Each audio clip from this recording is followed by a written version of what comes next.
Une forte délégation du conseil d'administration et de la direction générale de l'office de gestion de fret multimodal, le PCA des Logefrem, Amissi Makutano, a été reçu ce jeudi 21 mai par le vice-gouverneur de province Prosper Ntelantambedila dans son bureau de travail situé au 2e niveau de l'immeuble du gouvernorat du Congo central. Au menu de leur échange, la mission d'itinérance qui déploie depuis le début de la semaine cette délégation dans la province consistant à suivre les orientations qui ont été faites à la direction provinciale de cet établissement public pour améliorer la prestation de ses services, mais également inspecter les sites à Kiamwanda et à Kingi et lancer des projets d'infrastructure logistique, notamment les aires de stationnement, le port sec pour améliorer les activités de chargeurs. Au sortir de ces échanges, le président du conseil d'administration de Logefrem, qui a été successivement à Mwanda et à Boma, a ressorti devant la presse la quintessence de cette mission. Nous sommes là dans le cadre premièrement de la facilitation de nos importateurs. Nous faisons notre travail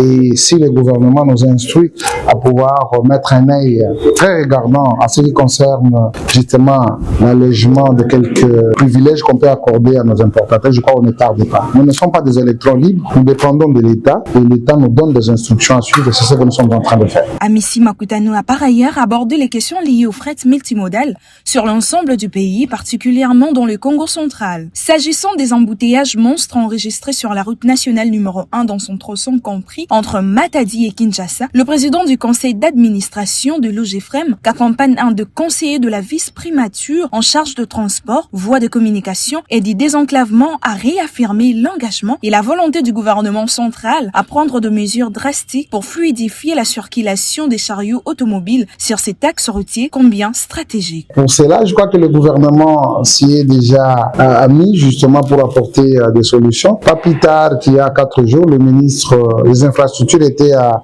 Kazangoulou où il a donné l'ordre justement de pouvoir laisser les véhicules passer et c'est ce qui s'est fait. Et bien entendu, les ministères vont se concerter entre eux pour voir comment faciliter ce flux, que ce soit quand même considéré comme une libre circulation et qu'il n'y ait plus de couacs et qu'on ne retrouve pas le long de la route des véhicules qui traînent. Donc le fret se comporte très bien et nous qui œuvrons dans l'assistance aux chargeurs, nous faisons notre travail et bien entendu tout va de mieux en mieux. Signalons par ailleurs que la mission du PCA de Logefrem s'est poursuivie à Lufou dans une logique de suivi de proximité et de renforcement de fonctionnement de l'office.